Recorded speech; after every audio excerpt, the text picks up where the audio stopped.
Hey, what's up, Exit the Matrix? Bob here. Hey guys, I'm just out here hanging out on my patio and was actually wanted to do this video on the current whistleblowers that have been speaking to Congress about UFOs and aliens. Um, I'm pretty sure you've actually heard about this. It's been a pretty big deal over the last couple days. I kind of wanted the dust to settle yesterday because, I mean, everybody was just shooting out videos and posts about it. I wanted to think about it a little bit before I introduce to you guys my thoughts on it. So, um, first off, I just wanted to say this information that's being dripped out to the public and being talked about in front of Congress right now. Those of us that have been researching this for years and years and years, we are already well aware of this information. I was just watching an interview with Stephen Greer, and he was talking about how, you know, to those that study this field, this information has been known for 50 plus years, and he was talking about the fact that a lot of these devices or, I don't know what you want to call them, flying devices, what do they call them now? UAPs instead of UFOs. He was saying how most of them are militaries, are black ops, highly classified and secretive programs, that are building these devices and are testing them out. And that's most of what people see. However, I was thinking a lot about a documentary that I watched back when I was still in high school. I mean, this was, back in the, mid 90s or so. And I know it's hard to believe, but it was actually on VHS. But this documentary was on the Roswell crash. And it was a pretty in-depth documentary. I cannot remember the exact name of it now. It's been many years since I seen it. But one thing that always stuck in my head in this documentary, and this is something that I don't see a lot on documentaries on Roswell, there was actually a guy that was in the military that was in this documentary, and he was basically about ready to die. He wasn't quite on his deathbed, but he said the doctor had said he'd only had like less than a year left to live.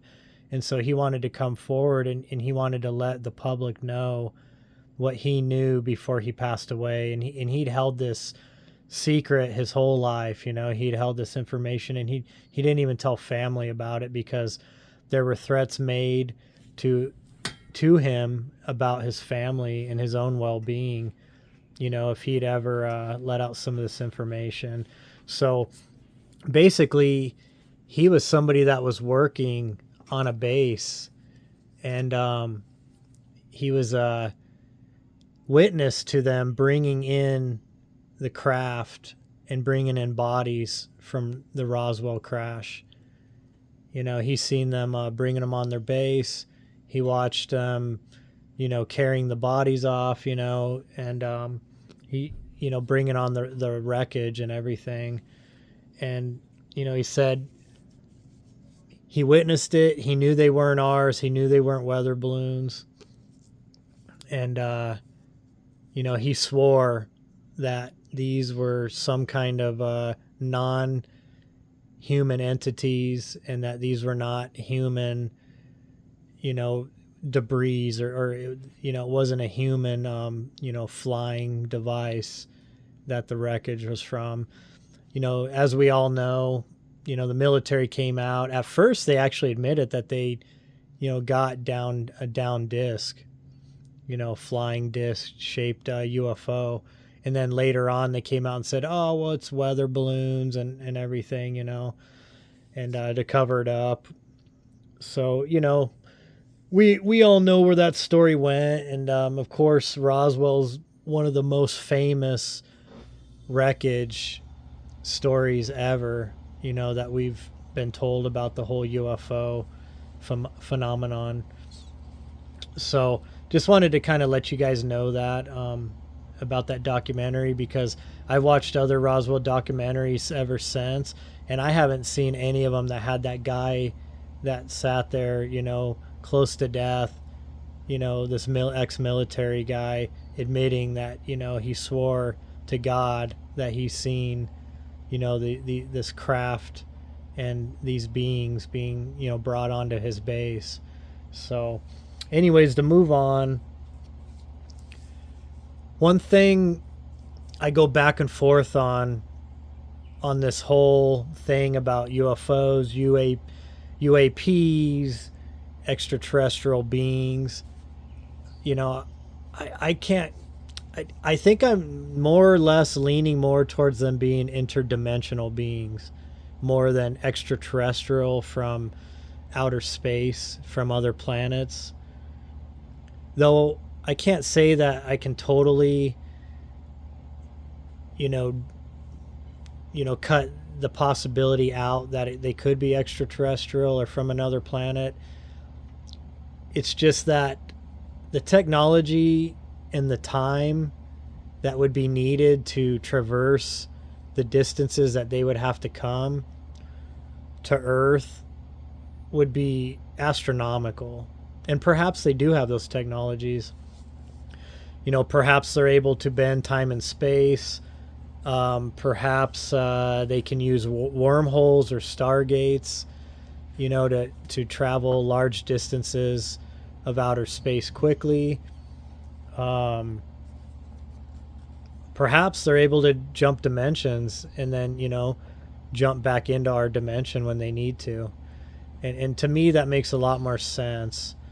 And there's also the possibility that they have some kind of off-world base close to the Earth. Perhaps they have bases on another planet or on the moon. There's the possibility. It is interesting if you ever listen to the audio of the first moon landing when everything's live or supposedly live, Let's just leave it at that. And all of a sudden they say, let's switch comms over, from the public comm that they were putting on the radio and TV, because and one of the astronauts was saying, something about, hey, they're watching us again, and then of course they switched comms and that was it. We didn't hear what came out of that. So there is always that possibility that the moon is some kind of a base, or at least a body that they're able to operate from. Maybe they have bases on the interior, or like the some of the theories go that the moon is like a type of almost similar to Star Wars, that it is like a Death Star, or some kind of massive base itself, which is really interesting when you think about the Watchers in the Book of Enoch. Did they have some kind of a type of orbiting station, or satellites, or did they use the moon to watch the Earth, to keep an eye on things down here? So those are my thoughts on that.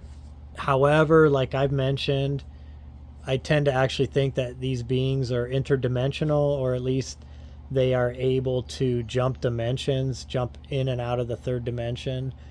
And maybe they even use that as a type of cloaking device.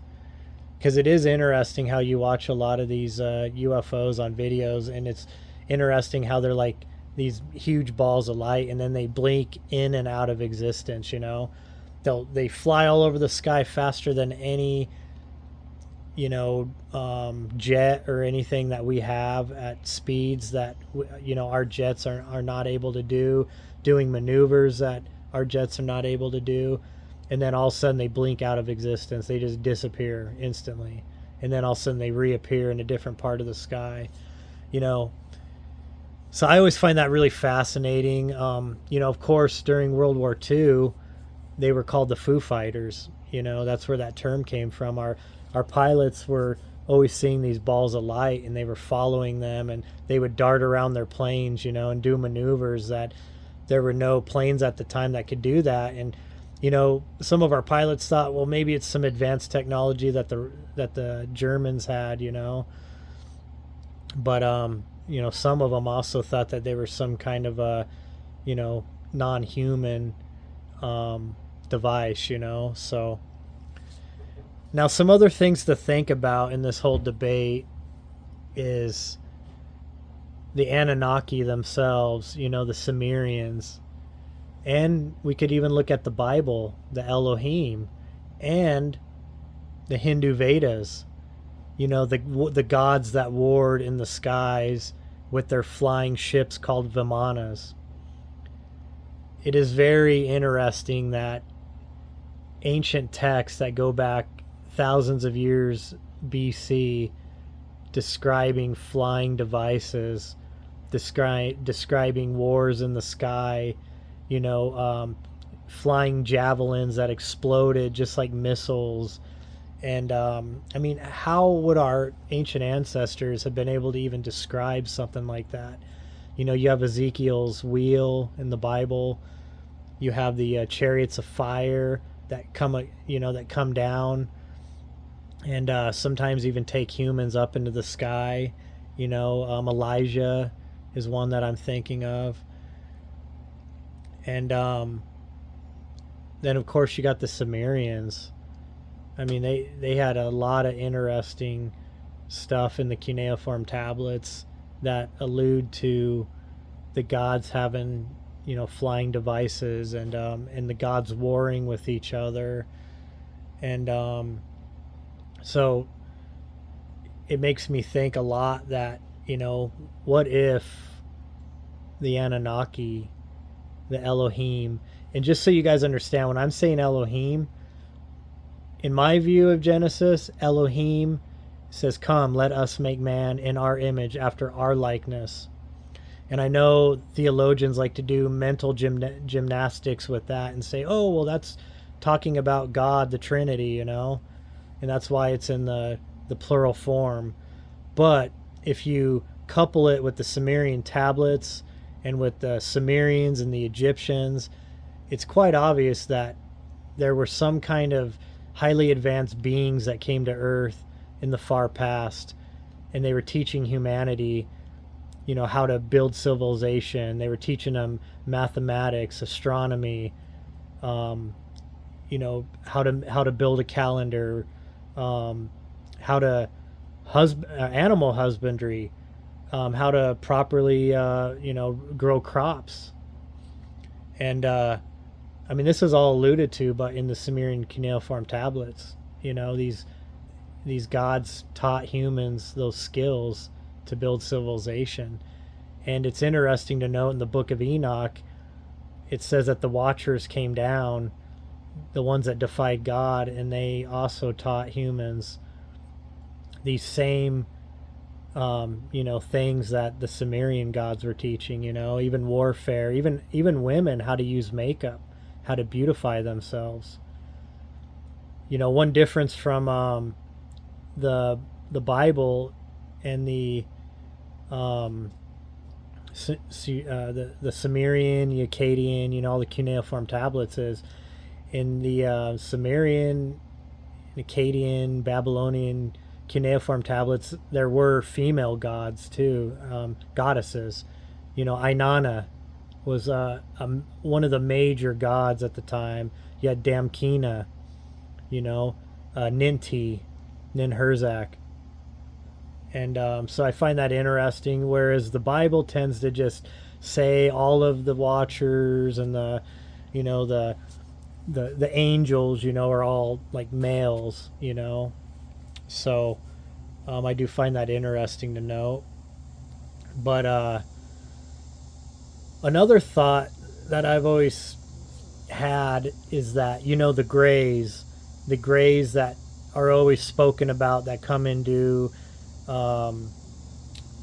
they're the ones that are supposedly doing the animal mutilations, the cow mutilations, that are abducting people, that bring them onto their ships, and people wake up and they see these gray, little gray beings with big eyes, you know that almost look like owls. They're sometimes described as that too. Very similar to Lamb, the being that Aleister Crowley said he spoke with on many times, and it was able to summon at will. So I've kind of thought about this, because a lot of people that have these abductions, they always speak about how these little gray beings, it's almost like they don't have feelings or anything.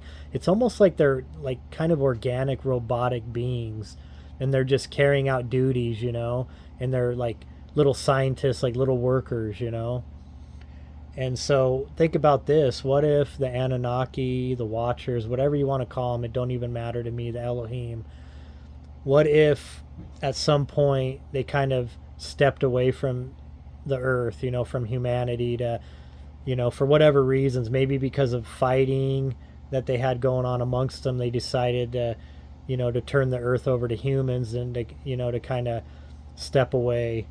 And who knows, maybe some of them are still here and they're just kind of managing the earth through their human puppets, If that's the case, many believe that Marduk, the son of Enki, is actually the kind of the main ruler behind the scenes, which is interesting because he was Ra in the Egyptian pantheon. He was Baal.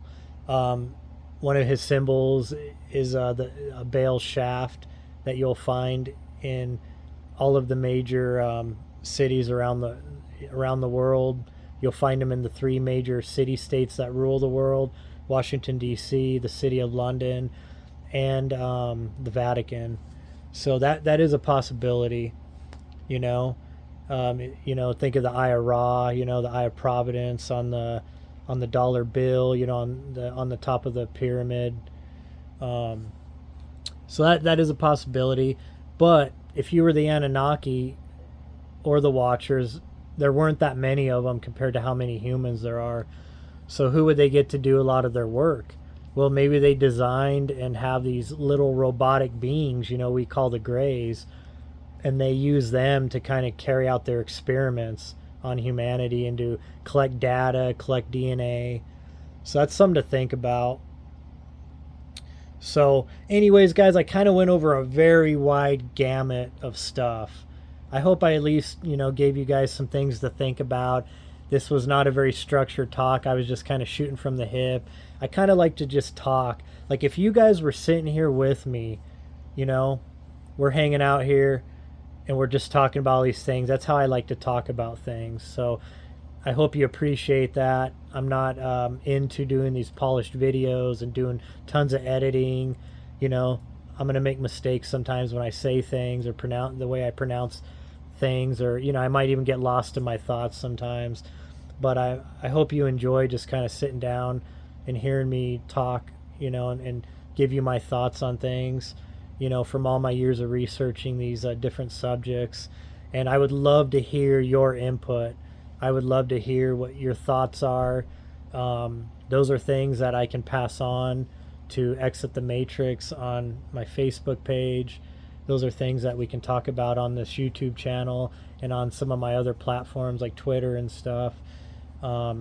I'm still trying to get Rumble figured out. A lot of you keep saying, why aren't you on Rumble? Why aren't you on Rumble? Trust me, I want to be on Rumble, but right now YouTube is very easy for me to upload videos. Rumble's hard. You got to go on their website, and every time I try to download the video, it never completes downloading. I do not know why. I know Rumble's working on adding the ability on their app so that you can just download videos there, and perhaps when that comes out, I won't be having trouble with Rumble like I am now. You can still go join me there. We can build a following, and as soon as I can get videos dropping, I'll be downloading a lot of my videos that are on my other platforms to Rumble. So I appreciate the likes, comments, and subscribes, and sharing my videos. And I love you guys, and I'll talk to you later.